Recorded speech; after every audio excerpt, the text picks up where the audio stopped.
we're back. Are we good to go, Bill? Bill, are you all set? Okay. So I want to welcome our live stream audience now to our platform on February 23rd, 2020. You can see more of our platforms online at rysec.org. And at this time, I would love to bring up our speaker, Bruce Knotts. But first, I want to tell you just a little bit about him. Bruce is the director of the Unitarian Universalist United Nations Office. He joined the Department of State as a U.S. diplomat in 1984. In 2004, Bruce was elected to the Board of Gays and Lesbians and Foreign Affairs Agencies. Bruce retired from the Foreign Service in 2007 and joined the Unitarian Universalist United Nations Office as its executive director at the beginning of 2008. So let us welcome Bruce Knotts.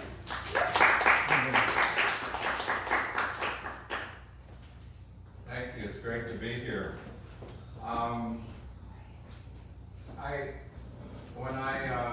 When we have a lot of interns at the Unitarian Universalist UN office, we often have them take the BeliefNet test. Has anybody ever taken that test? So we have them take the test at the beginning of their internship, and they usually test out whatever their religion happens to be, Catholic or Protestant or Jewish. And by the time they're finished with their internship with us, they usually test out as Unitarian Universalists. Every time I take the test, I test out as an ethical humanist, so I guess I'm in the right place. And I'm deeply grateful for this invitation. Whose birthday is it today? Somebody said. Our child caregiver's mother. Okay, well, I just wanted to mention that my mother's birthday is today. Passed away February 23rd. Her mother was born on October 23rd. I was born on July 23rd. My husband and I were born. When's your birthday? And my husband and I were married on August 23rd. So we were married in Vancouver, British Columbia. I wanted my husband to come here, but I think he's still in bed. But anyway, he really taught me. We talk about wives that have taught their husbands how to be authentic human beings. My husband has taught me how to be an authentic human being. And one of the things that he told me at the very beginning, he said, being gay is not a choice, but if I had a choice, I would choose to be gay. I said, what, are you kidding? And he said, look at how wonderful we are. Look what we can do. And he really taught me to celebrate my sexuality and not to feel like it was a burden, but it was actually a gift that I celebrate. We've had an office at the United Nations for about 58 years. We work very closely with Martha Gallagher and Ethical Humanists. We're kind of joined at the hip in many ways. You know this already. During our 58 years at the United Nations, we helped found Religions for Peace. We also led the Faith-Based Caucus for the establishment of the International Criminal Court, and I've worked a lot on LGBT rights and have helped the United Nations take that on as an important issue. And we've had an outsized influence at the United Nations by building coalitions and faith-based and secular organizations. Every year we have a seminar in April, and our seminar last year was on gender equity, and that then becomes the sermon topic until our next seminar. And our next seminar in this coming April will be on climate justice, and we will highlight a lot about Indigenous leaders and the role they play in climate justice, and you're invited to come. So I want to begin my talk by lifting up a book that I think many of you have already read, How to Be an Anti-Racist by Ibram X. Kendi. I think it's the best book on bigotry and racism ever written. I just really can't say enough about it. And I want to talk about, I don't want to give too much away, but he talks, and you've read it already, he talks deeply about bigotry based on race, gender, and other forms of racism and bigotry. He begins his discussion of gender with the wedding of his parents. And I'm going to quote here, it was early August 1976, the Tuesday before the Saturday my parents were scheduled to wed. Running down the ceremony, Pastor Winfrey Quimby recited the Christian wedding vows for my parents. Husbands, love your wives, and wives, obey your husbands. I'm not obeying him, Ma interjected. "What?" Pastor Kimby said in shock, turning to look at my father. "What?" Dad said, turning to look at my mother. And the mother says, "The only man I obeyed was my father when I was a child." She nearly shouted, staring into my father's wide eyes, "You are not my father and I am not a child." Ibram's dad proposed, "How about, we are willing to submit one to another." And his mother agreed. She had been rethinking Christian sexism. She rejected the patriarchal ideal. And again, I'm quoting Ibram X. Kendi, "Black queer activists too have been marginalized after they launched the gay liberation movement." Frances Beale audaciously proclaimed in 1968, "A black woman in America is justly described as a slave of a slave, the victim of the double jeopardy of sexism and racism." Intersectional black identities are subject to what Crenshaw described as the intersectionality of racism and other forms of bigotry, such as ethnocentrism, colorism, sexism, homophobia, transphobia. Kendi writes, "My journey to being an anti-racist first recognized the intersectionality of my ethnic racism, then my bodily racism, then my cultural racism, then my color racism, then my class racism, and when I entered graduate school, my gender racism and my queer racism." I want you to read the book. If you've read it already, read it again. It's worth the second read. I've read it twice so far. And I don't have the time to read it all to you here, but I hope I've established that sexism and racism exist and that they're both wrong and need to be defeated. We know that in this country and in many others, women and the feminine in general are relegated to inferior status, inferior pay, and responsibility, and in all aspects of life. We pay a heavy price for this marginalization. We all suffer, no matter what our gender, because when any of us is excluded or marginalized, we all suffer. Together with people of color, women and the feminine are everywhere subjected to violence. Wherever the feminine appears, there is irrational violence.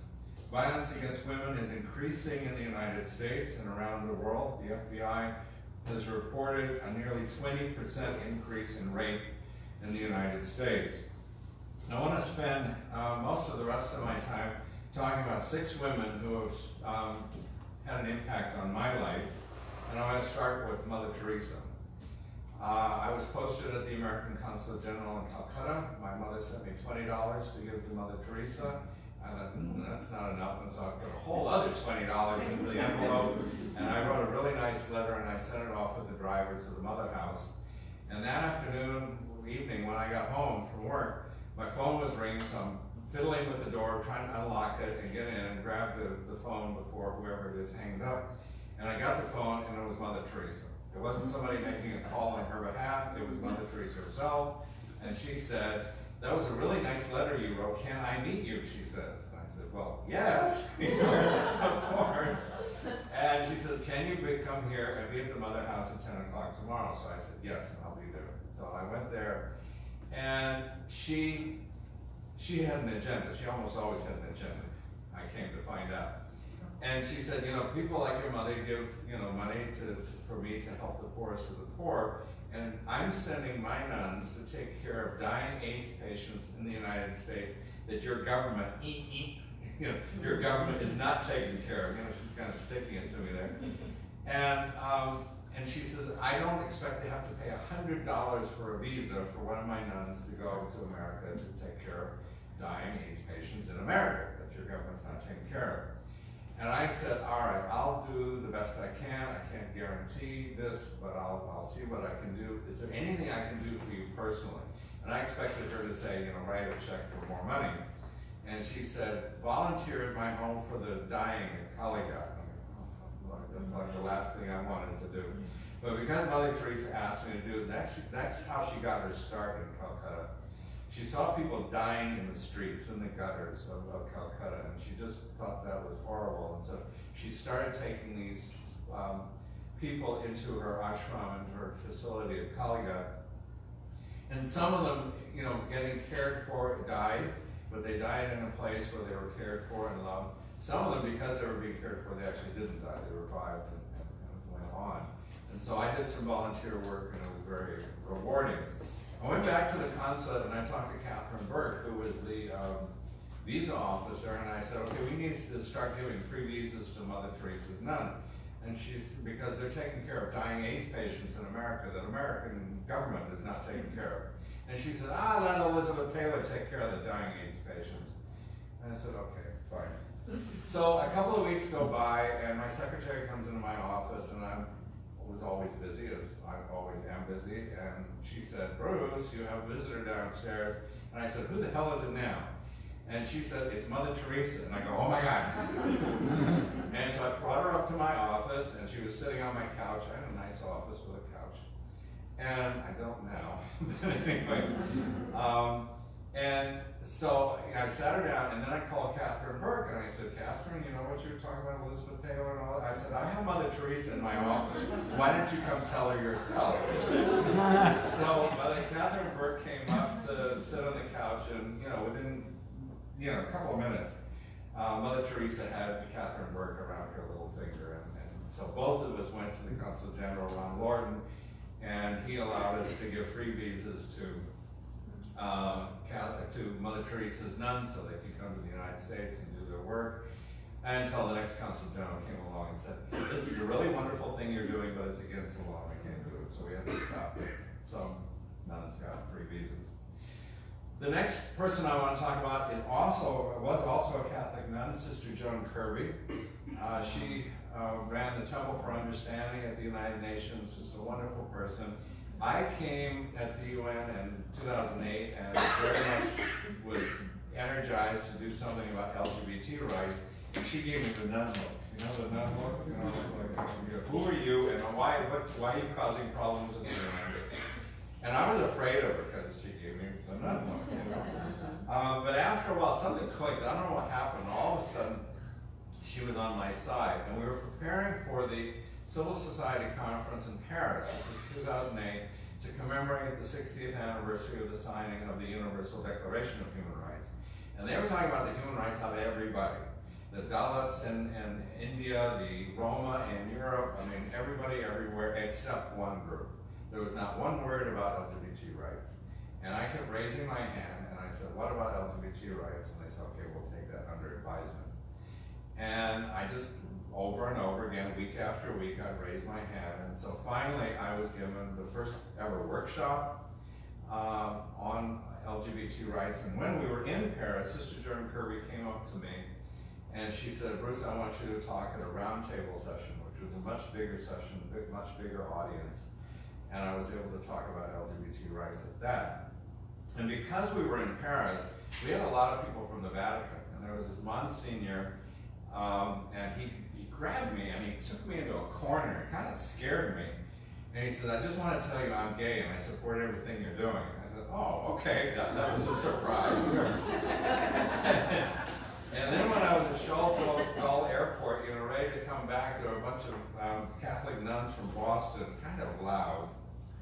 Catholic nuns from Boston tend to be loud, right? And they said, hey, are you the guy who was talking about gay rights at the conference? And I said, yeah. I said, good on you, keep up the good work. I go, okay, fine, thank you. Anyway, unfortunately, Sister Joan has also passed away and is no longer with us, but just a wonderful, inspirational leader. I want to mention Manya Esther, Queen Mother Esther in Ghana. We have a project that we are partnering with the Manya Krobo Queen Mothers in Ghana, and Manya Esther started this project. And she was tenacious about this, and she just basically started taking in children that were orphaned by HIV/AIDS and made sure that they got an education, and we've been partnering with them ever since. She had so much tenacity, and she's in a society, again, that does not value the talents and energy of women. So she was battling against a very patriarchal society, but was able to establish this project, which continues to this day. All three of these women, Mother Teresa, Sister Joan, and Monte Esther, are no longer with us, but very strong women in situations, in patriarchal religions or patriarchal societies that didn't make it easy for them, and yet they were able to rise above that and really make a difference. The next three women are still alive. I want to mention Pauline Park. Pauline is a trans woman. She's a member of All Souls Church, Unitarian Universalist Church in New York. And she went to the women's bathroom at the Manhattan Mall near Penn Station. And if you saw Pauline Park, you wouldn't expect her to go anyplace else but the women's bathroom. But she was arrested for going to the women's bathroom. And she took the city of New York to court for that. And because of her activism, people can now go to the right bathroom in New York City. She's a very strong activist.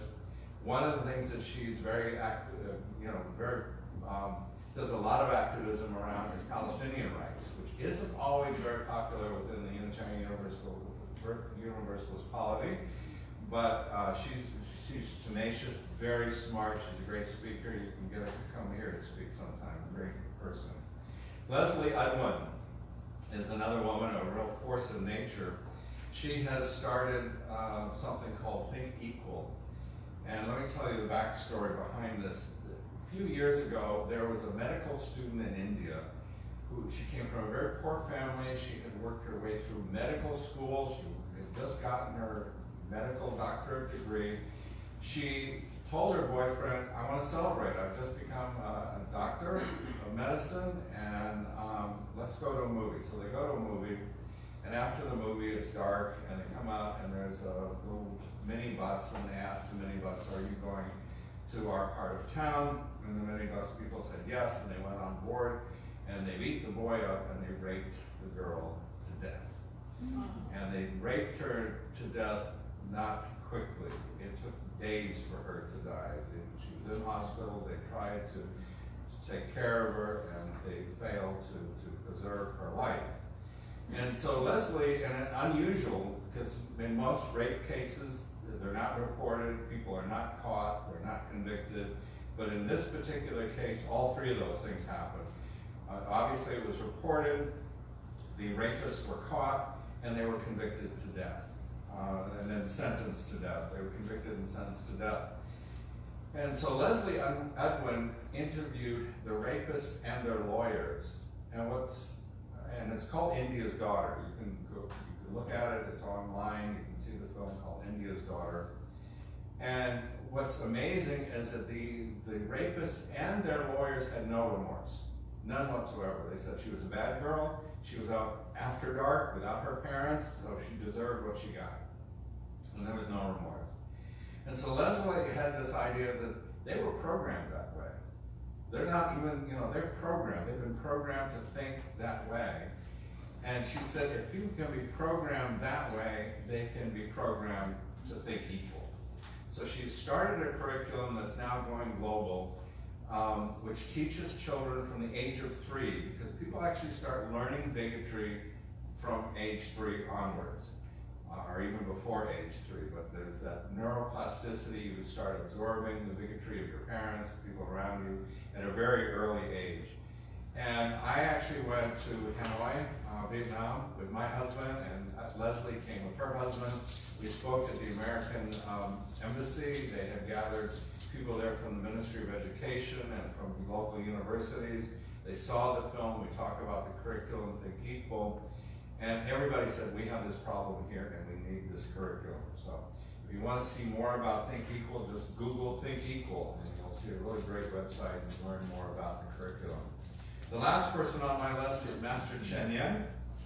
She runs the Buddhist Foundation, the Buddhist Tzu Chi Foundation, which means compassionate relief. She started this well over 50 years ago. And again, she's in a very patriarchal religion. It doesn't really give equal status to women. But she started this. The Buddhist Tzu Chi Foundation is now in 100 countries around the world. It has offices in 57 countries. It's here in New York. They've got offices in Flushing and 2 in Manhattan. They did a lot of work after 9/11 and also after the Hurricane Sandy. They work all over the world. One of the things that I love the most is there was a big earthquake a couple of years ago in Ecuador, and a Catholic church was destroyed by the earthquake. And so this Buddhist organization rebuilt the church because Master Chen Yun said, this church is important to these people and we need to rebuild the church, and it was consecrated by the bishop. They've built mosques in Indonesia and Malaysia. You know, so here you've got Buddhists building churches and mosques and places of worship for people all over, and I love that concept. And she has volunteers of all faiths, of all ethnic groups, you know, thousands of them, probably about 1 million volunteers around the world, doing good things. And her attitude was, Buddhism isn't just about doing your beads in the temple. It's about taking your faith and going out in the world and living your faith and putting your faith into action. And all of these women have done that. That's what I like about them, and that's the impact they've had on my life. I do want to mention just sexual orientation, gender identity, human rights, because that's a big area that I work a lot on. They're in danger. We have made tremendous progress over the past many years, but in particular, I'm concerned about Hungary, Romania, and Poland. These 3 countries are members of the European Union, which generally has a very good record on LGBT rights. But in these 3 countries, LGBT rights are definitely going backwards. And of course, you have the countries that we've been worried about a long time, Arab countries, a lot of African countries.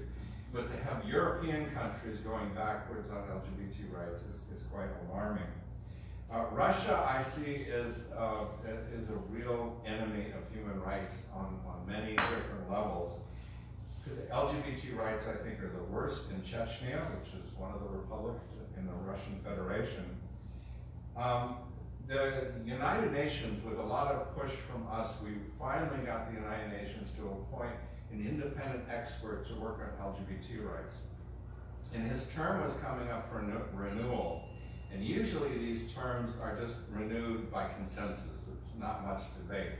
This renewal was hotly debated, and it was voted on. A lot of people didn't want this person to continue working on LGBT rights. His term was extended with a margin of 1 vote.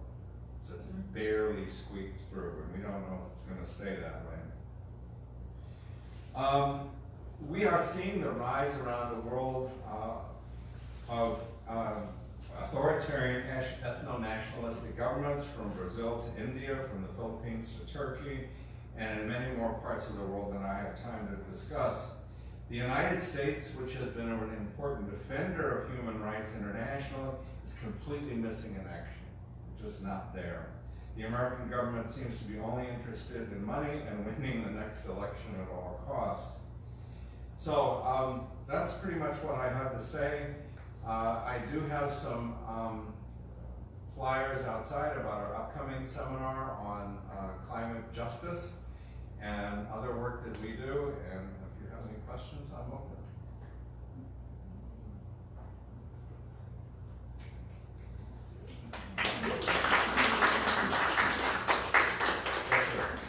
Not actually a question, but when you were talking about LGBTQ rights in those 3 countries, so my son, who's now married to somebody from Argentina, when they lived in the States, they were part of that binational group that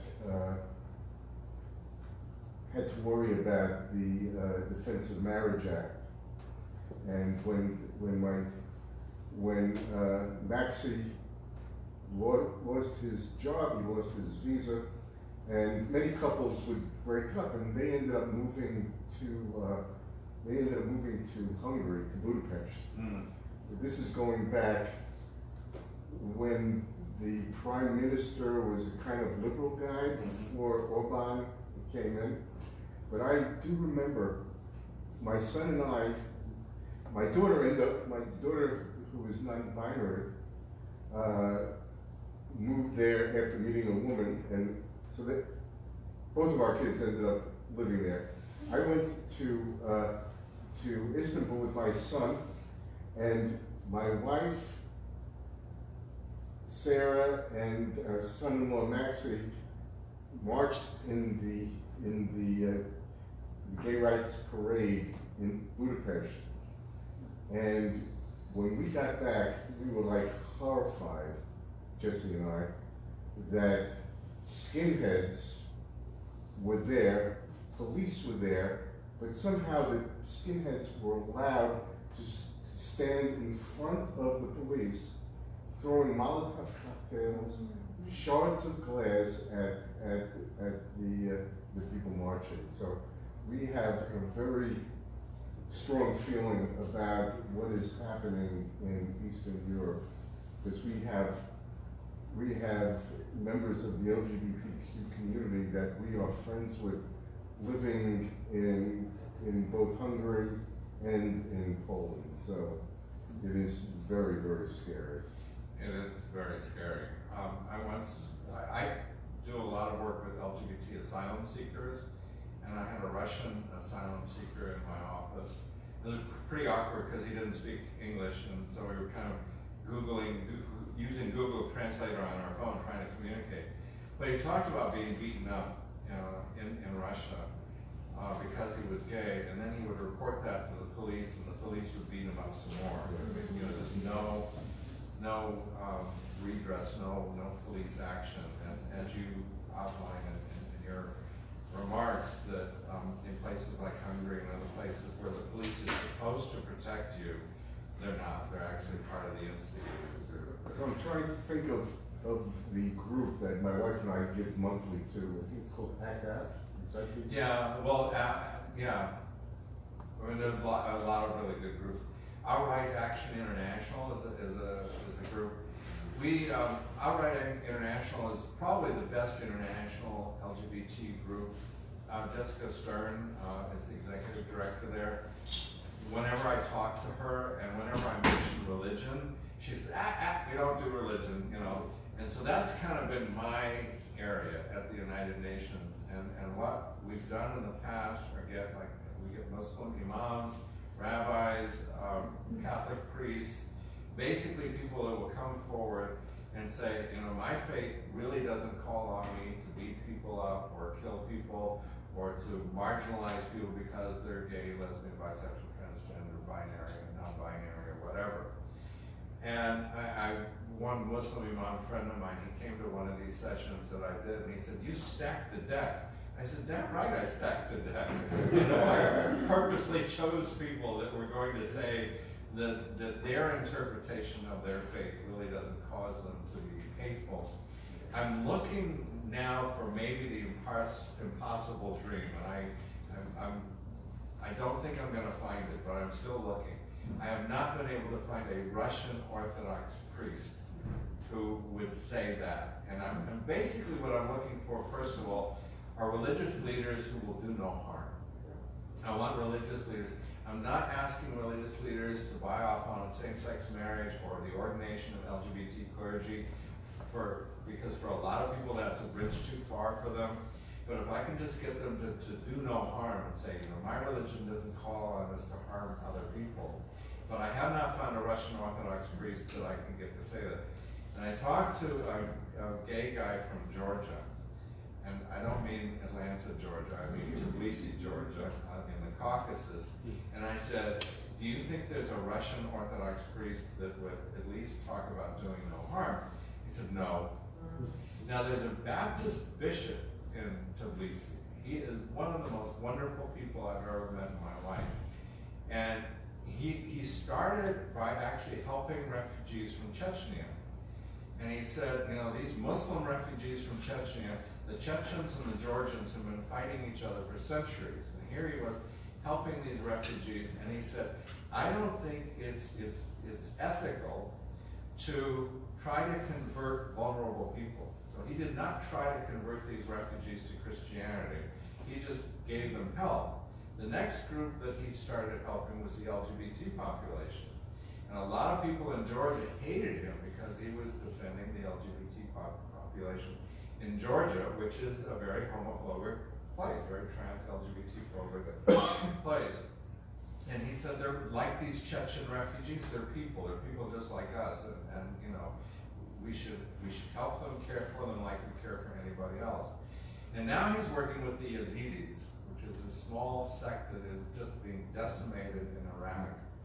And he says that his Christian religion opens his heart, and it makes him want to help everybody everywhere, and not only everybody everywhere, but all the animals everywhere, and to have compassion for animals, also to have compassion for the oceans and the mountains and the trees.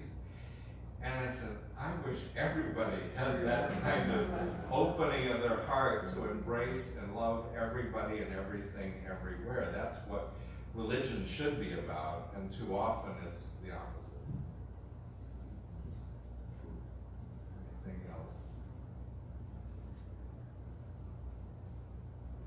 I just recently saw a documentary, Female Pleasures, and it was about 5 women who are fighting for gender equality in the world. And one of them was in India and talked about how horrible it is that these groups of men feel that they can do whatever they want to women, and of no consequence. They can rape women, they can touch women, they can grope women. And she said ever since she was a young girl, this particular activist was dealing with this, and what she brought to the conversation was love, and that's something that they don't talk about in India, that a man loving a woman loving a man. It's arranged marriages, and women are objects, and so she started a nonprofit to just teach people about love, and loving other human beings, and those other human beings can be women, and to have respect for them. But it's a real tough fight. It is. I was, well, as I just told you, I was posted in Calcutta, so I know India. And it's very true. They do have arranged marriages. The parents arrange the marriages for their children, and yet Indira Gandhi was the Prime Minister of India. We have not yet had a woman president in this country. So there's some very strong women in India who do amazing work. The Unitarian Universalists actually have something called the Holding India program. We've been around for 40 years.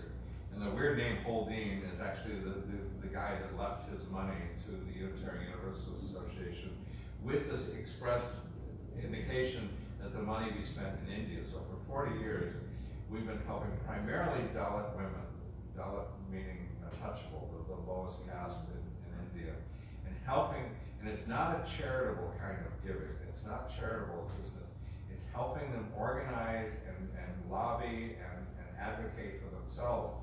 And many of these Dalit women leaders have been nominated for Nobel Peace Prizes. I mean, they've done an amazing job against all odds, you know, and they have gotten some of their rights. They're still not anywhere near equal, but they're very courageous and they defy the system. And, you know, they have a very authoritarian government in India at the moment as well, very much like Viktor Orban and many other leaders I could name.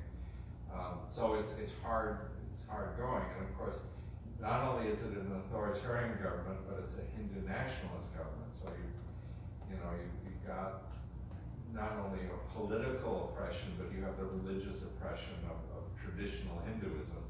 And a lot of us that work kind of in the religious world would like to see religion reform itself, but it's hard. And women don't have a very great status in Hinduism, but the same can be said for pretty much every other religion you can name, where women are not given equality. And you know, I mentioned that everywhere the feminine is despised, and I was kind of mentioning earlier that, you know, I'm a gay man. I do relatively well as a seemingly masculine gay man, but feminine gay men suffer much more discrimination. In the trans world, trans women face much more discrimination than trans men. So anywhere the feminine is present, there's violence and bigotry, and it's really terrible. And I say that probably the most oppressed people on the planet are probably trans women of color. That's what I was gonna say. Okay, all right, yes. Sorry, I didn't mean to step on what you That's were. it. Listen, we have the same birthday, so it Yeah. doesn't matter which one of us speaks. Right, we're soulmates here. Right. So I want to thank Bruce once again